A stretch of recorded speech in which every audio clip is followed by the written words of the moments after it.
Harvard said Thursday that it will reinstate standardized testing as a requirement for admission for those applying in 2025, joining several other elite universities like Dartmouth, Yale, Georgetown, and others. Nearly 2,000 universities dropped requirements to take the SAT or ACTs in the wake of COVID, saying that it helped to diversify admissions by encouraging poor and underrepresented students who didn't test well or have financial resources for tutoring to apply. In the past, educators said that scores seemingly reflected family income and that on average, Black and Latino students fared worse than their white and Asian counterparts. That conventional knowledge was turned on its head this year after a study by Opportunity Insights came out and said that test scores were actually a better predictor of academic success than grades, spurring a reversal.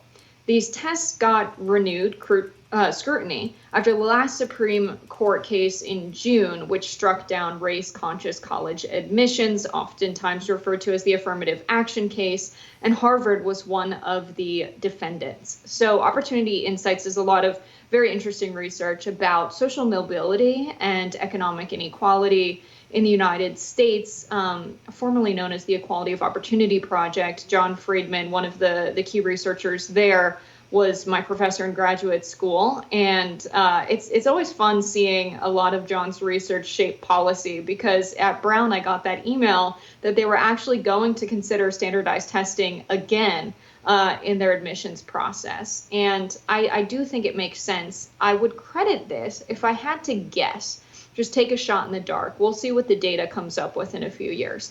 But I would say that having teachers' salaries be so low, they're taking a huge pay cut. It's about 26% less than their similarly educated counterparts than it was in 1960. So there's this pay cut that teachers are taking. This is data from the Economic Policy Institute. And so when I think about what that means for the quality of stock we're getting in the educators of America, you have, I'm sure, a certain group of teachers that are very good at what they do, and they do it because they're passionate about it, not for the pay. And then you have a group of people that are taking this job because maybe they couldn't get another job in their field, and that's very concerning. And it might be the explanation as to why grades are not as good of an indicator for student success versus, these standardized testing. Amber, I'm curious what your thoughts are on this. Yeah, I definitely am a proponent of standardized testing. I think if there's any sort of slightly unbiased way to determine whether or not someone has the capability of succeeding and doing well in college and has the aptitude to go to an elite college, standardized testing is sort of the best way to determine that, barring, other controls for things like low income, going to a school that doesn't have AP classes, for example. The standardized test is really sort of the catch-all to make sure that people who come from disadvantaged backgrounds are able to get access to an elite institution without things like affirmative action. So, I'm definitely on board with this. It seems to be the best predictor of student success when they go off to college. And colleges for a long time were trying to figure out other ways that they could make sure they were getting low-income students, making sure they were getting students from blue-collar backgrounds, making sure they were getting students from minority groups who were still capable of doing the work in college, and they weren't really able to find clearly another way to do this. Now, I think what's interesting is there's been some speculation, too, about why they moved away from the standardized test in the first place, and some people have suggested that it wasn't just because of their bias against the test or their belief that the test was blocking out students who weren't able to study or didn't have money for test prep courses. But it's been brought up that in relation to the Students for Fair Admission case that was brought in front of the Supreme Court last year, that colleges were getting rid of standardized tests as a requirement to hide the fact that they were discriminating against Asian American students during their admission process. Because if they were requiring standardized tests, there would have been this really easy side-by-side comparison to make. Okay, you admitted this person from a minority group, whether Black or Hispanic, that scored this on the SAT, and then you're declining this Asian American student who scored this on the SAT.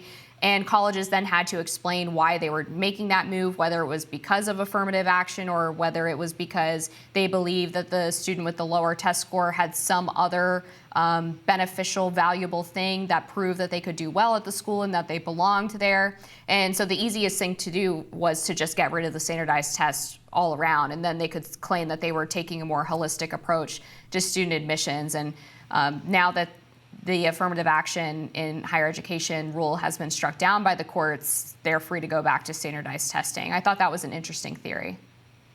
Yeah, I don't know how much I appreciate that theory. I think about the affirmative action decision as one that fundamentally misunderstood what that data showed. So if you have a proportion of the Asian American students who are admitted that is smaller or than the proportion of Black students who are admitted, and you say, well, there are a lot of Asian American students with higher test scores than those Black students, it sounds like that means they're excluding Asian American students because they're Asian. Rather, what affirmative action policies would do would be ensure that the student population within Harvard looks a little bit more like the world outside of Harvard's gates, so has a more similar racial breakdown to that of the general population in the US, which means, okay, we have to look at among the students who were admitted, of those who are qualified, we'll admit, a diverse student population. And so what this means is maybe you have a pool of applicants that are Asian American or white that have extremely high test scores that are all in, let's say, the top decile of applicants. And among the Black applicants that are in the top decile, a higher proportion's admitted. Why would that be? Well, because of what we've seen in the United States for many, many years, it's that schools that are, majority minority schools or have a majority Black population are actually getting much less funding per student. So you're coming from a background where perhaps you have low income, your school doesn't have as much resources, you literally cannot perform as well as other students on some standardized tests. And so that means that the amount of Black students in the United States of America that get the kind of grades that put them in the top decile of applicants to Harvard, it's a much smaller pool. So among that pool, you admit, a larger proportion. That doesn't mean that you're intentionally excluding Asian Americans because they're Asian, especially because clearly the data doesn't show that there are more qualified applicants that are Asian versus Black when they've demonstrated the same ability. So there was a lot of misunderstanding of the data there that I think, it's really important we clarify because, it's really not what was happening with the admissions scandal at Harvard. And I think it's, maybe a good policy to say, yeah, we want a diverse student population. I think that's okay. But I think what we're going to see now is definitely an admissions process that does take into consideration standardized scores. It's not like they were never there. There were always students applying with standardized scores. They were just not required. So if students had other strengths like leadership and public speaking, they could let those shine instead. There were always students who relied on those scores as their admissions criteria, even when they weren't required. But I think what we're going to see now is a more balanced pool that everything's taken into account rather than relying heavily on standardized testing or heavily on everything else.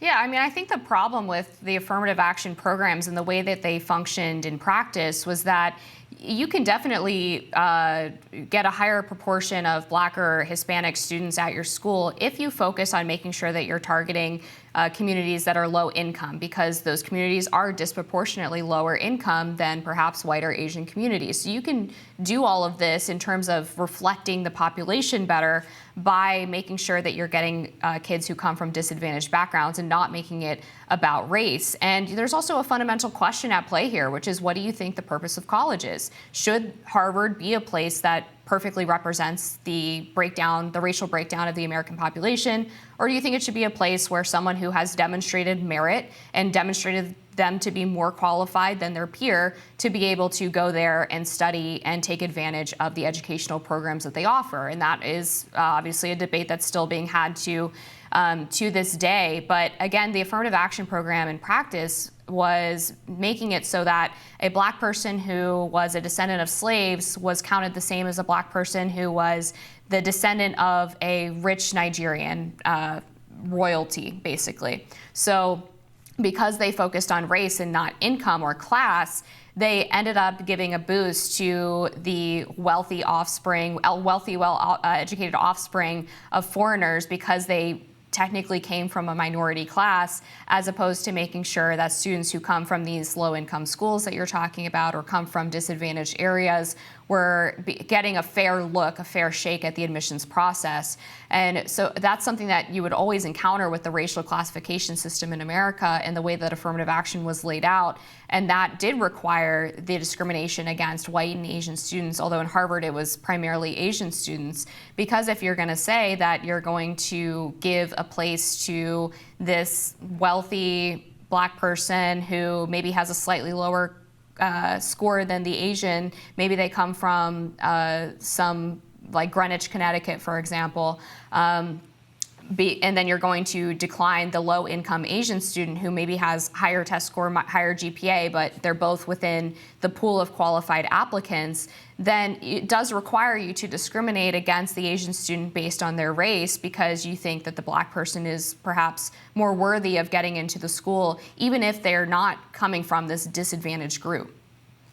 Well, that wasn't really the case in the Harvard Supreme Court case, because the data showed that the Black students who were admitted were also in the top decile. And to only narrow application criteria to test scores is to really overlook, what makes a good college applicant, but also what makes a good leader, what makes a good employee, what makes a good worker.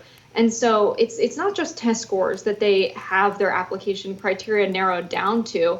Of course, Harvard's an elite university, but they care a little bit more than just what a student scores on a test. And so all of the students that were admitted were in the top decile of applicants.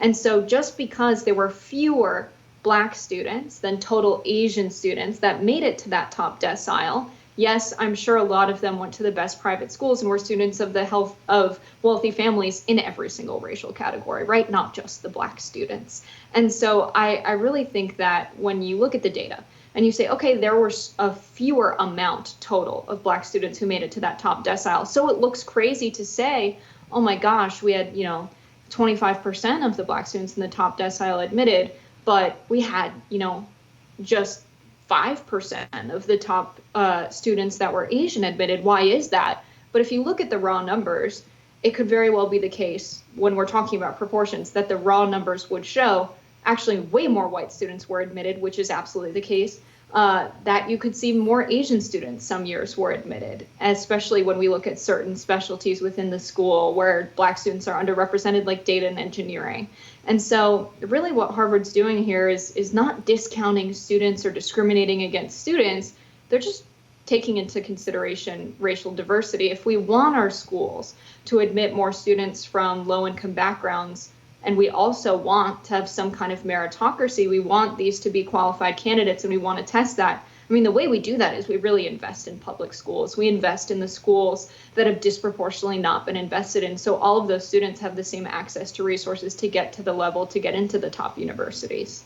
Yeah, I would agree that the primary problem with students not being able to get access to elite universities is one about legacy admissions, and then two about not getting the resources necessary earlier in life in order to get to the level they need to be in order to have a fair shot at the admissions process, as opposed to implementing an affirmative action program, which sort of tries to retroactively do damage and in my view, doesn't really help the kids that they're admitting if they are under a lower standard anyway, because you end up seeing that those groups who are admitted through affirmative action policies don't have as high of graduation rates or have lower GPAs when they leave college, and in a way it's setting them up for failure. We're going to have to leave it there. More rising after this.